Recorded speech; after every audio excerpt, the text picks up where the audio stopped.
예수님께서 모든 것을 다 설명하시지 않습니다. 안드레가 궁금하게 여겼을 때 와서 보라 그렇게 말씀하십니다. 빌립과 베드로가 정말 주님께서 그냥 나를 따르라 한마디 듣고 따랐어요.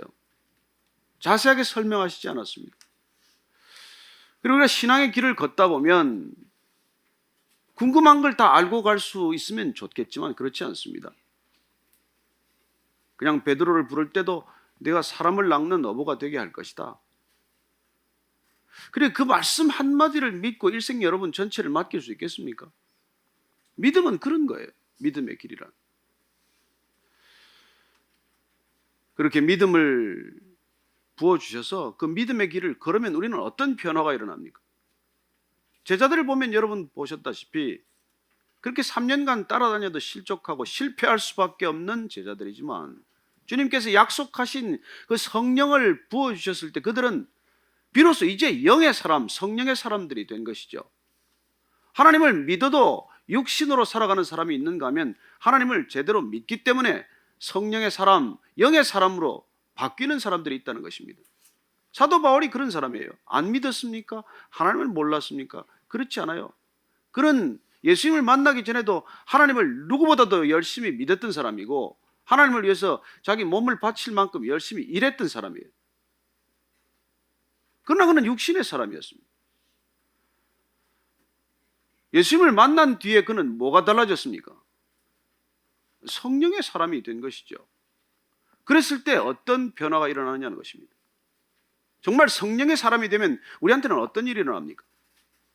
오늘 이 사도 바울이 성령의 사람이 된 뒤에 겪는, 특히 하나님의 말씀을 전하기 위해서 선교지를 다니면서 겪게 되는 일들을 통해서 정말 우리는 성령 받는다는 게 뭔지, 성령이 이끄시는 삶, 성령님께서 인도하시는 삶은 어떤 삶인지 한번 우리가 오늘 이렇게 배울 수 있게 되기를 바랍니다. 먼저 오늘 6절 7절 말씀부터 먼저 읽겠습니다. 시작. 성령이 아시아에서 말씀을 전하지 못하게 하시거늘 그들이 부르기아와 갈라디아 땅으로 다녀가 무시아 앞에 이르러 비두니아로 가고자 애쓰되 예수의 영이 허락하지 아니하셨는지라. 여기서 보면 누가는 오늘 성령을 반복해서 쓰지 않고 첫 번째는 성령, 두 번째는 예수의 영이라고 기록하고 있습니다. 성령은 예수님의 영입니다. 성령님은 말씀의 영이에요. 성령님은 거룩의 영입니다. 그리고 그 성령께서, 말씀의 영이신 성령께서 오늘 말씀을 전하는데 못 전하게 막으셨다는 것입니다. 왜 이런 일이 일어났는지 자세히 기록하지 않고 있습니다. 무슨 일이 일어났는데 성령께서 그렇게 막으시고 말씀을 전할 수 없게 되었는지를 상세히 기록하고 있지 않습니다. 그러나 한 가지 알 수 있는 것은 오늘 이 사도 바울이 말씀을 전했던 지역은 지금 현재 터키의 중부 지역이에요. 성경 지도를 여러분들이 펴서 보면 알겠지만 그 당시에 이 부르기아나 갈라디아 지방은 약간 남중부, 남부와 중부 지방에 걸쳐 있는 그 터키의 중심부 지역이죠. 거기서 그는 일을 마치고 복음을 전하고 이제 북부 지역 비두니아 쪽, 그 옆이 본도 지역이라고 하는 곳인데 비두니아 지역으로 올라가기를 결정했는데 무시아라는 곳에서 그리로 올라가려고 했더니 성령께서 막으셨다는 것입니다. 아니 놀러 가겠다는 것도 아니고 무슨 나쁜 일 하러 가겠다는 것도 아니고 말씀을 전하러 가겠다는데 왜 막으시냐는 것입니다. 저는 여러분들이 이런 경험을 할 것 종종 하고 있다고 믿어요. 아니 내가 지금 하나님이 일 좀 하겠다는데, 좋은 일 하겠다는데 왜 길이 막히느냐는 것이에요. 왜 그 길이 안 열리냐고 우리는 때를 쓰게 됩니다. 그래서 신앙의 길을 보면 이런 일을 만났을 때 내가 하고자 하는 일을 그냥 계속 하고 싶은데 그 길이 멈춰야 할 때가 될 때, 갑자기 길이 막힐 때 여러분들은 어떻게 하십니까? 보통 두 가지 반응을 보이죠. 왜 하나님의 일을 하는데 이렇게 막으십니까? 하나님 이게 무슨 일입니까? 그래서 이제 40일 작정 기도에 들어가는 사람 계세요. 한번 하나님하고 한번 씨름해서 뿌리를 뽑아보겠다고 하나님을 쥐고 흔드는 기도를 시작하는 사람들이 적지 않습니다. 그런 대표적인 사람이 사실 야곱이에요. 야곱은 어쨌건 그 삼촌 라반 집에서 그래도 여러 가지 재산을 형성을 해서 이제 고향 땅으로 아버지 이삭을 만나러 가야 되는데 여전히 형 에서가 마음에 걸리지 않습니까? 나를 죽인다고 득달같이 달려들 때 도망온 형인데, 그래서 야복강 나루터에서 그렇게 씨름을 해요. 하나님의 천사와 밤새 씨름을 합니다. 축복하지 않으면 못 보내드립니다.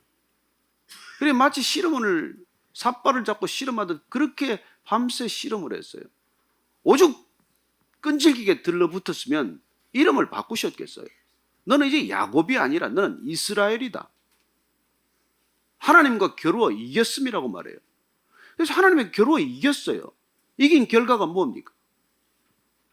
그리고 야곱은 환도뼈를 얻어맞아서 다리를 절게 돼요. 불구가 된 것입니다. 그렇게 끝까지 축복을 요구했더니 하나님의 축복하는 방식은 뭐예요? 다리를 절게 되었다는 겁니다. 이제 더 이상 제 멋대로 뛰어갈 수 없는 인생이 된 것이죠.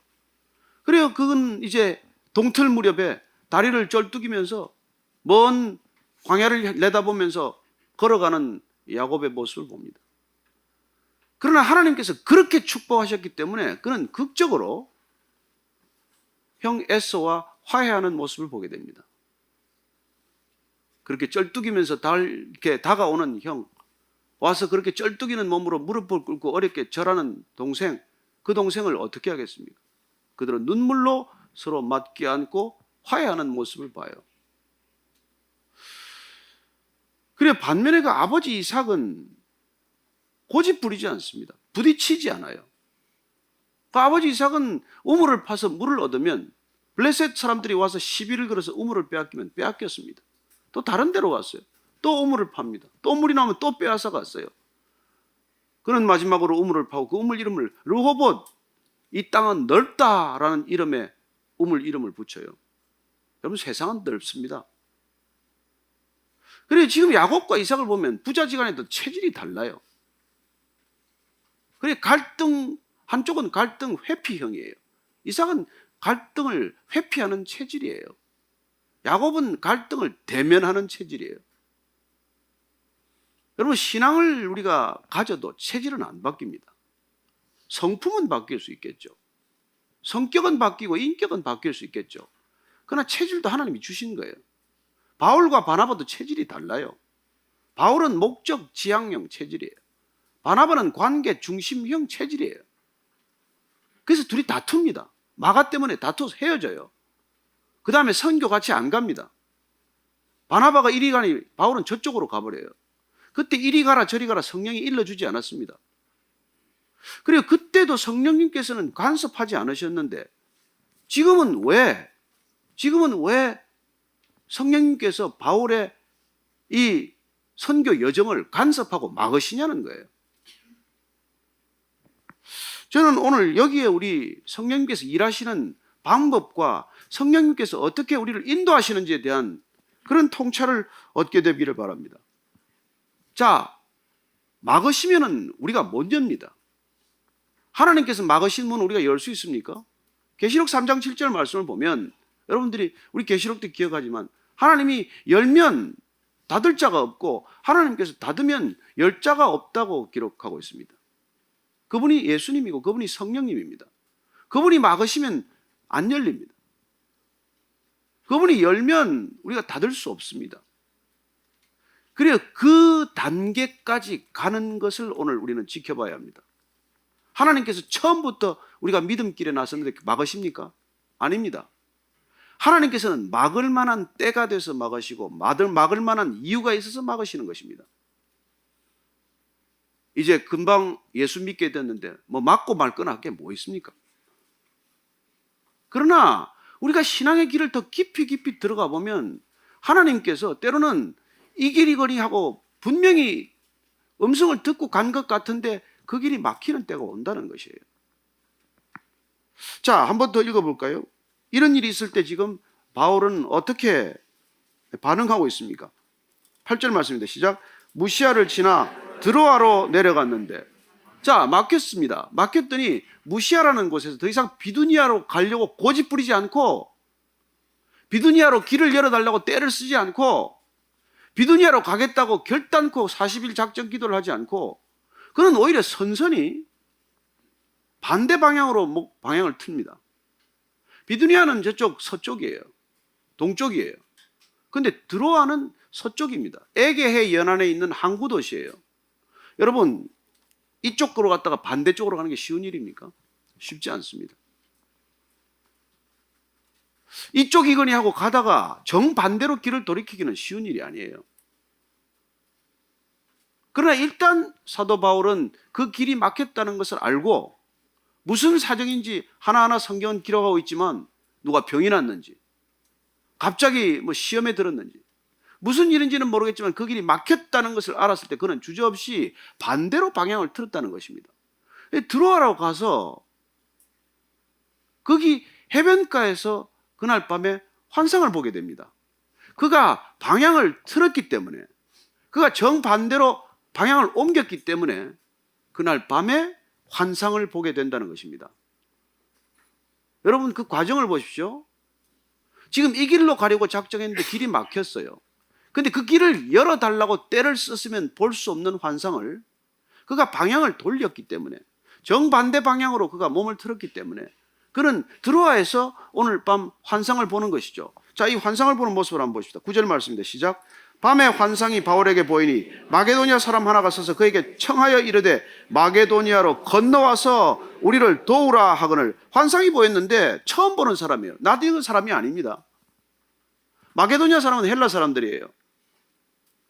근데 난 모르는 사람이 하나 서서 그에게 청하여 이르되 마게도니아로 건너와서 우리를 도우라.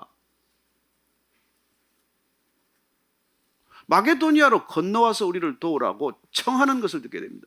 여기 청하다고 하는 단어에 조금 오늘 주목할 필요가 있어요. 이 청하다고 할 때 썼던 동사는, 지금 쓰고 있는 동사는 파라칼레오라는 헬라어입니다. 파라칼레오.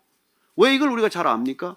이 동사에서 나온 명사가 파라클레토스, 성령을 말씀하시기 때문에 그래요. 우리가 예수님에게 간절히 기도하면 예수님 누굴 보내주십니까? 파라클레토스, 우리 곁에서 우리를 인도하시고 우리를 지키시고 우리에게 은혜를 주시고 우리를 가르치시는 돕는 분을 주신다는 것이죠. 그래서 우리 곁에서 돕는 분의 이름을 우리는 파라클레토스, 성령, 보혜사 성령이라고 말씀하십니다. 그런데 오늘 마케도니아에 있는 한 사람이 지금 나타나서 파라칼레오, 우리 곁에 와서 도와달라는 얘기를 듣는 것이죠. 자, 성령의 사람이 되었다는 것은 무엇입니까? 내 곁에서 나를 도와주는 분이 지금 계신다는 거예요. 그럼 내 곁에서 나를 도와주는 분이 계신 성령의 사람이 되면 어떤 일이 일어납니까? 누군가 다시 나에게 와서 도와달라는 요청을 받는 사람이 되었다는 뜻이에요. 여러분들이 성령의 사람이 되었다, 크리스찬이 되었다는 것은, 진정한 그리스도인이 되었다는 것은 무슨 뜻이냐면 누군가 여러분에게 와서 내 곁에서 나를 도와달라고 하는 요청이 들어오게 된다는 뜻이라는 것이죠. 여러분이 성령 충만하면 내 계획이 술술 풀리고 내 일이 뜻대로 이루어지고 내 목적대로 모든 일이 되는 것을 뜻하는 게 아닙니다. 여러분들이 성령이 충만하면 하나님께서 일하시고자 하는 목적을 따라서 하나님이 일하시는 방향을 따라서 그래요. 하나님의 뜻이 이루어지는 사건을 경험하는 사람이 된다는 뜻이지, 내가 하나님하고 씨름하고 밀고 당겨서 내가 원하는 것을 얻어내게낼 수 있는 사람이 됐다는 뜻이 아니에요. 우리는 진이, 호리병 안에 들어있는 진이를 얻은 게 아니라는 거예요. 성령은 그런 능력이 아니라는 것입니다. 성령은 그분은 인격이세요. 그분도 감정, 그분도 이성, 그분도 결정이 있는 분이세요. 그분이 우리 곁에 와서 도울 때 그분의 이성과 그분의 감정과 그분의 결정을 존중하는 삶이 성령 충만한 삶이라는 것입니다. 그럴 때 그분이 반대하고 그 길을 막더라도 우리는 그 길에 저항하지 않고 방향을 돌이키는 그분께 순종하며 따르는 삶, 이게 성령 충만한 삶이라는 거예요. 사도 바울이 성령의 사람이 아니었습니까? 그러나 그는 성령 충만하게 되었을 때 이런 사람으로 점점 바뀌어가는 사도 바울을 보게 되는 것이죠. 한때는 성깔도 있고 한때는 고집도 있고 한때는 불같은 사람이었지만, 그러나 그가 성령 충만한 사람이 되었을 때 그는 비로소 자기 고집을 주장하지 않고 자기가 세운 목표를 향해서 줄다름 치지 않고 비록 야곱처럼 쩔뚝일지는 몰라도, 걸음이 늦어질지는 몰라도 이제는 확실히 하나님이 원하시는 바를 따라 가기 시작한다는 것입니다. 이해가 되건 되지 않건, 내가 아는 사람이건 모르는 사람이건 낯선 사람이건 와서 도와달라고 하는 이 요청을 받는 사람으로 변해가는 것, 그게 성령의 인도하심이고 그게 성령 충만한 사람을 이끌어 가시는 하나님의 방법이라는 것입니다. 여러분들이 어떤 계획과 목적을 세워놓고 하나님과 씨름하다가 이루어진 것을 성령 충만하다고 말하지 마십시오. 지금 사도 바울은 그렇게 내 곁에 와서 도우라는 드디어 그 음성을 듣는 사람으로 변하기 시작을 한 것이죠. 내 계획만을 내가 고집한다면 그런 음성이 들리지 않습니다. 내가 가고자 하는 비두니아 쪽으로 끝까지 가고자 했다면, 그가 들어오지 않았다면 그는 이 환상을 보지 못했을 것이죠. 성령님은 언제 여러분들에게 말씀하십니까? 여러분들이 고집을 꺾을 때 말씀하세요. 언제 여러분들은 환상을 보게 됩니까? 내 계획과 목적을 내가 내려놓을 때 환상이 보이는 것이죠. 그리고 그러면 주의 영이 계신 곳에는 자유함이 있다는 건 무슨 말입니까? 바울은 그걸 경험했어요. 주의 성령이 계신 곳에는 자유함이 있다. 어떤 자유를 말하는 것입니까? 내가 하고 싶은 대로 하는 것, 내가 세워놓은 계획을 마음대로 내 고집대로 이루어가는 걸 자유라고 말합니까? 아니요, 이 자유는 내가 계획했던 것을 단념하고 포기할 수 있는 자유를 말하는 것입니다. 내가 비록 이 회사에 취직하려고 죽을 힘을 다했지만, 내가 이 사람과 결혼하려고 죽을 힘을 다했지만, 막으실 때 단념하고 포기할 수 있는 자유가 있다는 것입니다.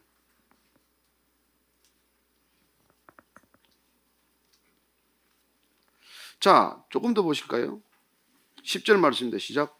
바울이 그 환상을 보았을 때 우리가 곧 마게도니아로 떠나기를 힘쓰니 이는 하나님이 저 사람들에게 복음을 전하라고 우리를 부르신 줄로 인정함이라.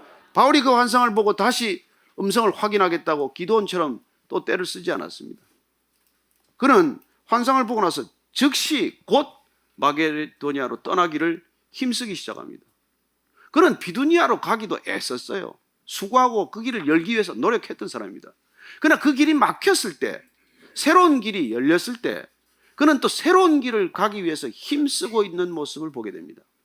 성령님께서 마게도니아로 불렀는데 그 다음날 아침에 그냥 마게도니아로 가는 배편에 티켓이 내 손에 와 있더라, 이게 아니에요.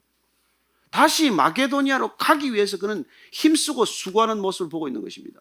길이 열렸건 길이 막혔건 그는 늘 애쓰고 수고하는 삶을 살았다는 거예요. 우리는 어떤 경우에는 길이 잘 풀리면 힘쓰고 애쓰지만 일이 막히면 그냥 주저앉아서 그냥 불평하고 불만하고 그리고 시시비비하는 사람들을 보게 됩니다. 직장에 가면 그런 사람들 투성이에요. 왜 직장에 왔나 모르는 사람들이 많습니다. 그러나 내가 원하는 자리에 가건 내가 원치 않는 자리에 가건 내가 원하는 자리건 아니건 상관없이 어떤 일이든지 열심히 다하고 애쓰고 수고하는 삶을 사는 것, 그게 여러분 성령 충만한 삶이에요.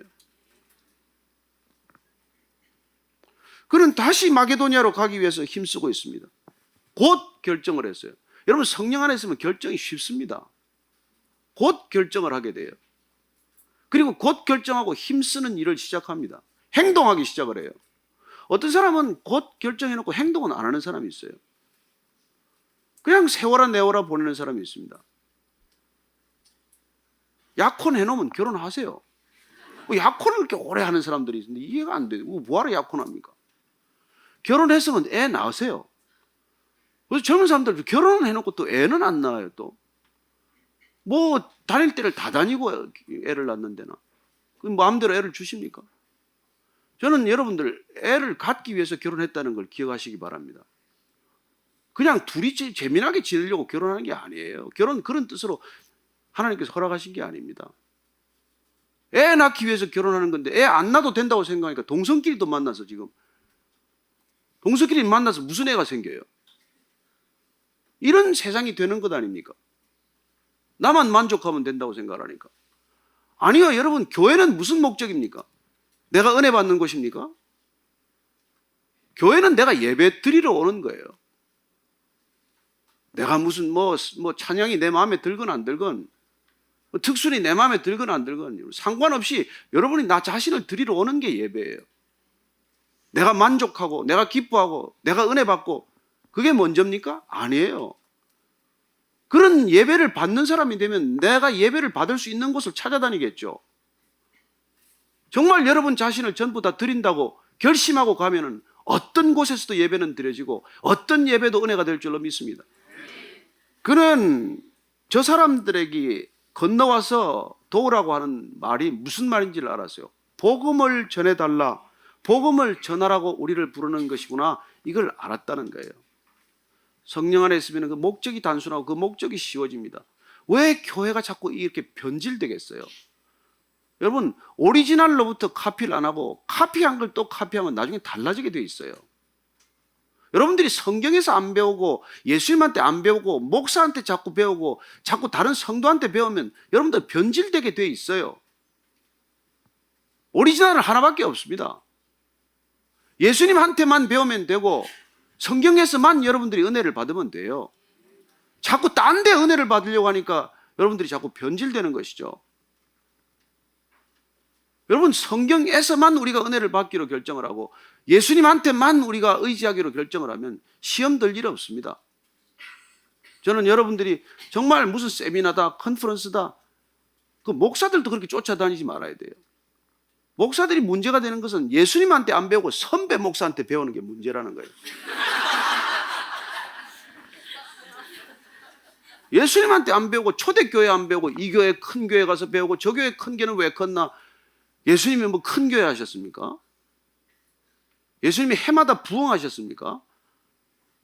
1년에 12명, 다음에는 24명, 3년 차에는 48명 그렇게 부흥하셨습니까? 아니에요. 예수님이 어떻게, 그분은 기적 때문에 찾아오는 무리들을 박절하게 대하지 않으셨습니다. 배가 고파서 흩어지지 못하는 무리를 그렇게 배고프게 돌려보내지는 않으셨어요. 그러나 그는 사역의 말기로 가면 갈수록 12제자에 집중하는 것을 보지 않습니까? 저는 사도 바울이 복음을 전하라고 하는 이 본질을 붙들었기 때문에 그는 비본질에 연연하지 않는 사람이 된 것이고, 본질에 충실해서 비본질에 연연하지 않는 이 성령 충만함 때문에 성령께서 그를 막으시는 존재가 된 것입니다. 여러분, 아무나 막습니까? 여러분, 부부지간에도 서로 말이 통하고 깊은 신뢰가 있어야 하지 못하게 하는 일도 생기지, 그런 신뢰가 없으면 뭐 그 사람이 이걸 하든지 저걸 하든지 아무 상관없어요. 여러분, 성령 충만하게 되었다는 건 성령께서 비로소 사도 바울이 길을 막고 다른 길로 인도해도 순종할 사람이 되었다는 것을 그걸 말씀해 주고 계신 것이죠.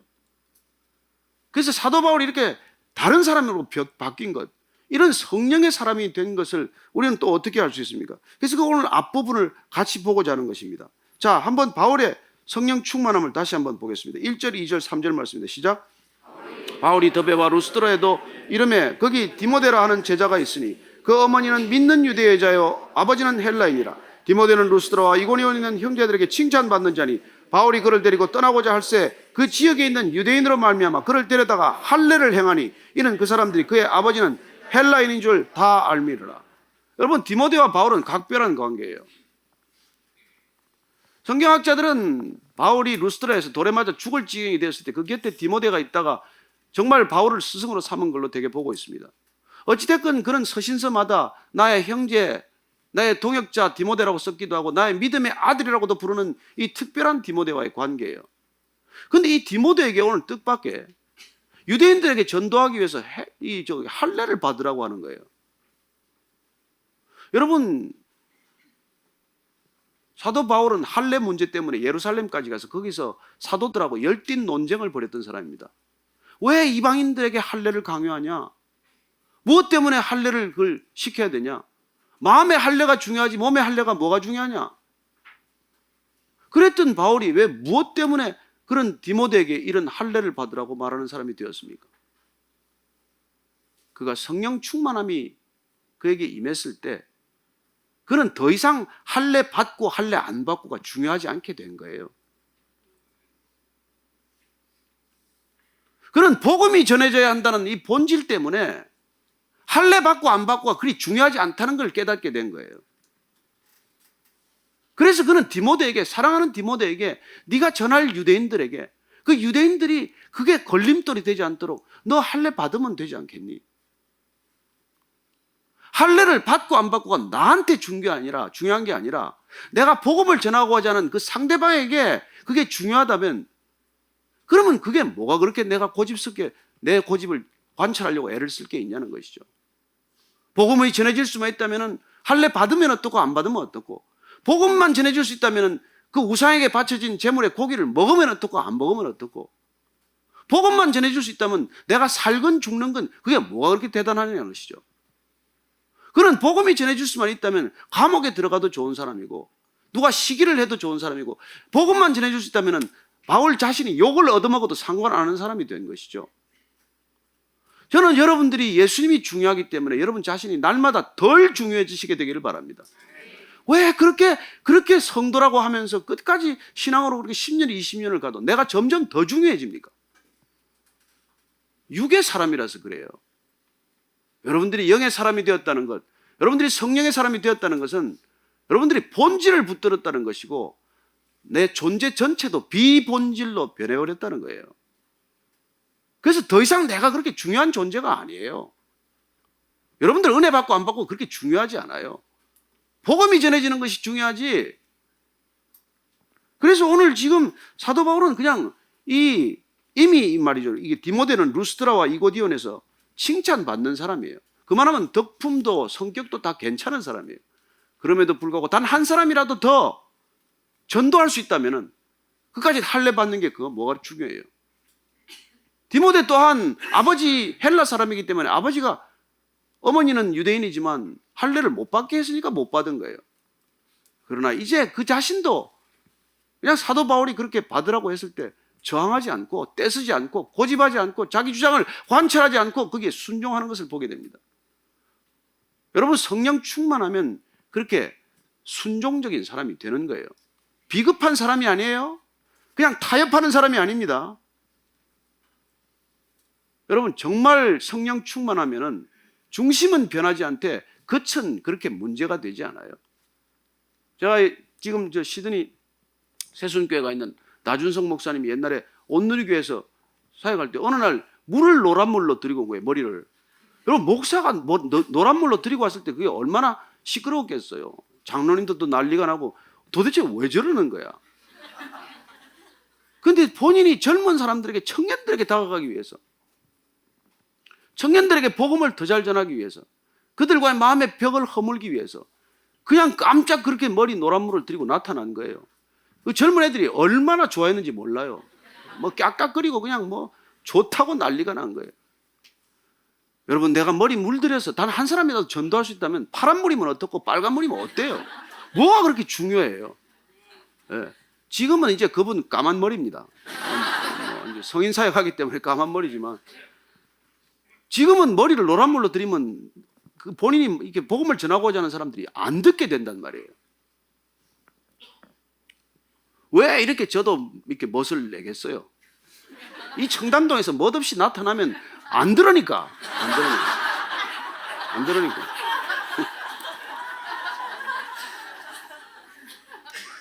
사도 바울이 그러면 디모데한테는 그렇게 하고 본인은 안 그랬냔 말이에요. 그 자신이 그런 삶을 살기로 결단한 것을 우리가 한번 읽어보겠습니다. 고린도전서 9장을 보면, 고린도전서 9장 19절로 23절까지 저는 여러분들이 이 마음을 품게 되기를 바랍니다. 정말 이런 결단이 없으면 여러분들 삶도 닦이지 않아요. 일껏 크리스찬이라도 여러분들 달라지지 않습니다. 19절 이하를 읽습니다. 시작. 내가 모든 사람에게서 자유로우나 스스로 모든 사람에게 종이 된 것은 더 많은 사람을 얻고자 함이라. 유대인들에게 내가 유대인과 같이 된 것은 유대인들을 얻고자 하며, 율법 아래에 있는 자들에게는 내가 율법 아래에 있지 아니하나 율법 아래에 있는 자같이 된 것은 율법 아래에 있는 자들을 얻고자 하며, 율법 없는 자에게는 내가 하나님께는 율법 없는 자가 아니요 도리어 그리스도의 율법 아래에 있는 자이나 율법 없는 자와 같이 된 것은 율법 없는 자들을 얻고자 함이라. 약한 자들에게 내가 약한 자와 같이 된 것은 약한 자들을 얻고자 하며 내가 여러 사람에게 여러 모습이 된 것은 아무쪼록 몇 사람이라도 구원하고자 함이니 내가 복음을 위하여 모든 것을 행함은 복음에 참여하고자 함이라. 아멘 하십니까? 이런 바울이 되었기 때문에 이걸 성령 충만이라고 하는 것입니다. 그는 이제 그 자신이 이렇게 하는 것 저렇게 하는 것 그게 그렇게 구애받지 않는 거예요. 여러분, 그래서 그는 주의 영이 있는 곳에 이런 자유함이 있다는 거예요. 율법을 모르는 사람들 앞에서는 마치 율법 모르는 사람처럼 행동하고, 율법을 그렇게 엄히 여기는 사람한테는 또 율법을 그렇게 잘 아는 사람처럼 행동하는 것. 그럼 그게 자기의 유익을 위해서 천의 얼굴을 가진 사람은 아니에요. 그 중심은 한없이 단단하지만 그 겉은 너무나도 부드러운 사람이 된 것이에요. 저는 여러분들이 복음 때문에 온유한 사람이 되기를 바랍니다. 여러분들은 성령 충만하면 이 사람은 그야말로 대단한 유연성을 가진 사람이 되는 거예요. 진정 성령 충만이란 유연함 그 자체예요. 아니 지금 그렇잖아요. 내가 복음 없는 사람, 율법이 없는 사람한테는 없는 것처럼 가겠다는 거 아니에요. 그래서 여러분들은 성경을 모르는 사람들한테는 말 쓰는 것 하나를 조심해서 써야 돼요.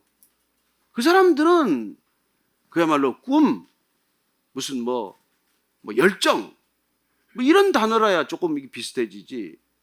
사랑이라고는 해봐야 이게 막장 드라마밖에 못 본 사람들한테 주님이 당신을 사랑하십니다 이런 얘기 해봐야 무슨 얘기인지는 못 알아들어요.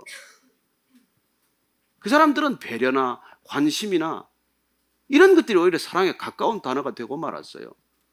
저는 여러분들이 믿지 않는 사람을 상대할 때 그 사람들이 알아들을 수 있는 언어, 그 사람들이 이해할 수 있는 그런 표정으로 다가가게 되기를 바랍니다. 그게 여러분 삶의 유연함이고, 그 유연함은 여러분들이 성령 충만할 때만 가능해요. 성령은 없고 육의 사람들이 된 사람들은 어떻게 살았습니까? 그 바리새인들은 어떻게 살았어요? 거짓 영성이죠. 종교성은 영성이 아니에요. 성경을 끼고 살았지만 여러분들 그 사람들은 하나님하고 상관없이 살았어요. 저는 여러분들이 정말 이 사도 바울이 어떻게 해서 이렇게 성령 충만한 사람이 되었고, 그래서 성령께서 어떻게 인도하시는지를 잘 보라는 것이죠. 그렇게 성령 충만한 사람은 성령께서 드디어 그의 길을 막는 것까지 칠해지게 된 거예요. 저는 여러분들이 성령 안에서 하다가 일이 안 된 것을 경험하는 것은 성령이 여러분들을 친하기 때문에 막으시는 것이라고 믿으시기 바랍니다. 여러분, 아내도 사랑해야 잔소리하고 아내도 사랑해야 남편의 길을 막고 술집 가는 걸 막지, 미우면 가서 술 먹다가 죽어버려라 그러지 않겠어요? 그래서 오늘 보니까 이 바울이 그렇게 했더니 4절 5절 말씀 보세요. 시작. 여러 성으로 다녀갈 때 예루살렘에 있는 사도와 장로들이 작정한 규례를 그들에게 주어 지키게 하니 이에 여러 교회가 믿음이 더 굳건해지고 수가 날마다 늘어가니라. 이렇게 유연한 삶을 살게 되었을 때 진정한 그리스도를 주라고 고백하는 사람들이 자꾸 늘어났다는 거예요. 저는 오늘날 한국 교회가 겪고 있는 이 현실이 너무나 안타깝습니다. 정말 주님을 사랑한다면 이 교회 건물에 갇힌 종교성이 아니라 정말 삶에 뿌리박고 현실에 뿌리박은 진정한 영성의 사람들, 성령의 사람들, 그런 사람들이 되어 있지 않겠습니까? 그저 내 하나 섬기는 교회가 그렇게 중요합니까? 여러분, 하나님의 나라가 중요하지 우리가 말하는 이 제도권 교회가 중요한 게 아니에요. 물론 이 교회라는 그 이 테두리 안에서 모태 가운데서 수많은 신앙인들이 탄생한 것을 우리는 너무도 감사할 일이지만, 그러나 이 시대가 주님께서 여전히 원하시는 것은 정말 성령의 사람들이 되기를 바라고, 한 사람 한 사람이 성령 충만한 사람이 되어서 복음을 증거하기 위해서 그 어떤 것도 중요하게 여기지 않는 그런 진정한 그리스도인들이 되기를 원하고 계신 것이죠. 오늘 주님께서 이 바울을 통해서 인도하시는 방법이 동일하게 이 시대도 성령 충만한 사람에게 하나님께서 인도하시는 방법이에요.